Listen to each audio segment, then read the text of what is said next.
Hey friend, welcome back to another tutorial video. We're going to be talking all about wet and dry painting today in today's tutorial. If you missed it, we already posted a wet and wet painting tutorial, so make sure you check that one out. This is the second or another big painting foundation or technique within watercolor. And wet and dry, it's basically essentially exactly how it sounds. You're layering with watercolor using wet and dry. And so with watercolor, you're working with a really wet medium. And so if you want to show any sort of detail or layers, etc., you need to wait for your watercolor to completely dry and then layer on top of it with darker pigment. And so if you're wanting for more soft, diffused mixing of colors or blending, then that is wet and wet because you're working with two wet pigments or water. But with wet and dry, you're layering on top of dry layers with wet pigment and then waiting for it to dry and then wet pigment on top. So if you want to get into more realistic style painting, this is a great foundational technique to learn before you move on there. But then also you can even use them with loose style paintings as well. So let's get started.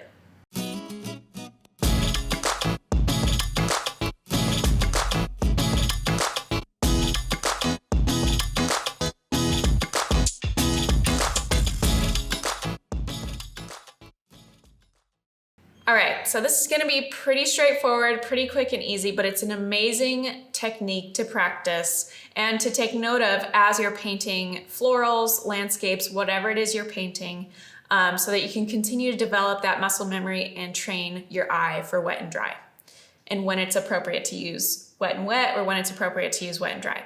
So wet and dry, like I said, it's exactly how it sounds. So we're gonna start with, I'm using my size 16 round brush, and I'm just going to grab some Prussian blue and lay down a rectangle or a swatch of Prussian blue. And I want it to be lighter, so I'm going to just grab a little bit of Prussian blue and a lot of water on my brush. And then I'm going to release the excess water and pigment on the edge of my water cup so I don't lay a puddle down on my paper. It's just a thin, wet layer of water and pigment. So essentially, if you're painting anything, whether it's floral, landscape, etc., you would wait for your base layer to dry. And how to know if it's completely dry or not is you won't see any of this glisten or sheen. So I've just laid down a layer of just a little bit of Prussian blue and some water, kind of looks like a sky. And I am going to wait for this to dry. But I'm also going to show you how we can do it, how we can use wet and dry on something like a leaf. So I'm going to grab some sap green,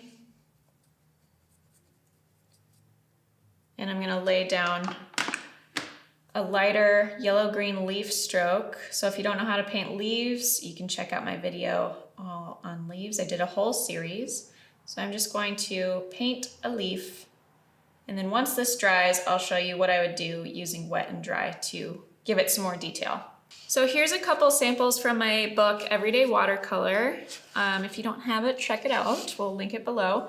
But this is a tutorial we cover in the book, and you can see some details in this bird of paradise, like on these petals right here, where the lightest layer is the base layer. I waited for that to dry. It's like a light yellow orange.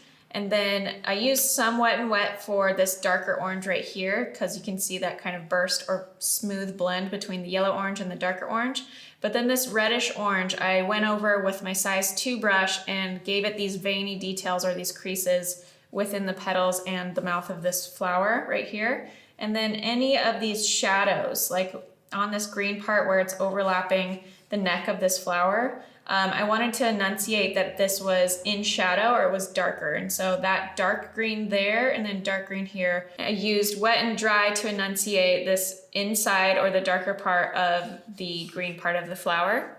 And then this is another piece from my book, Everyday Watercolor. But basically my base layer was this vein color, this light yellow green.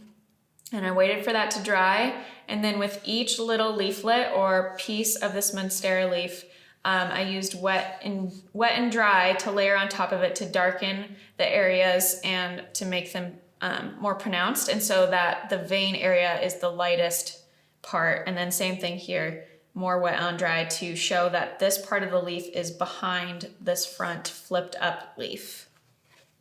And then for this piece, this is a loose style floral piece. I used wet and dry to create the stamen in the center of these anemone flowers. If I were to add this black, the center of these flowers, while the red petals were still wet, it would just become gray, red, everything.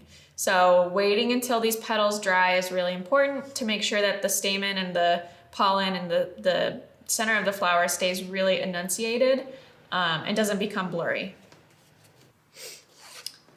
And then this is a piece from my newest book, Everyday Watercolor Flowers. The veins and the details in all of these leaves, I waited for the area of the leaf to completely dry, the layer underneath.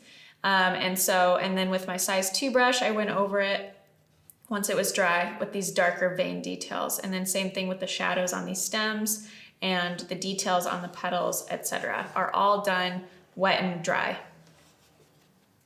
Okay, so this little guy here, I guess we can call it a sky, a little swatch of sky. It kind of looks like a sky to me and even has a little hint of wispy clouds.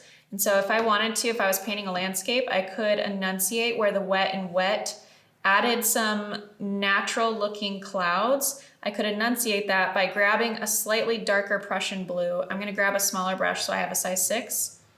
Slightly darker Prussian blue so that I can enunciate the bottom of these clouds. Maybe even a little bit lighter.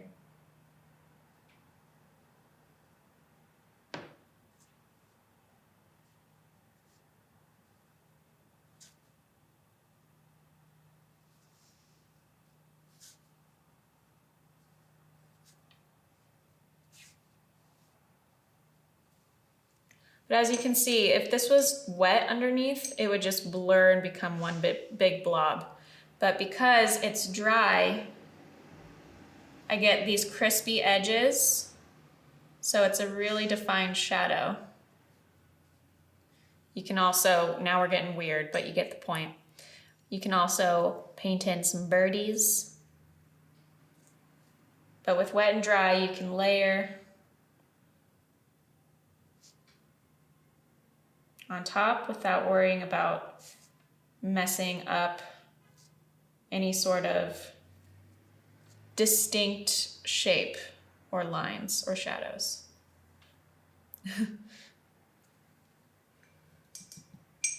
Still waiting for this leaf to dry.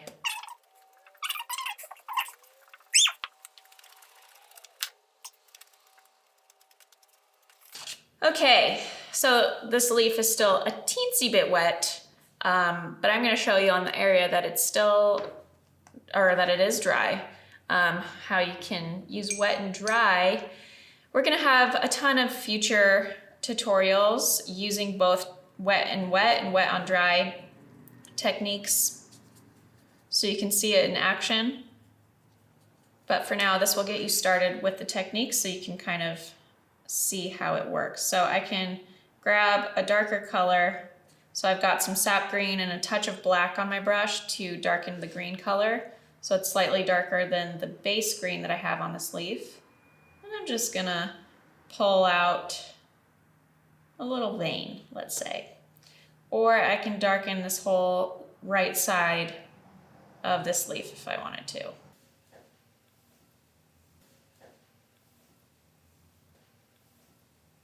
And now we have a two-tone leaf. Or you can show vein details by just having these little veins like that.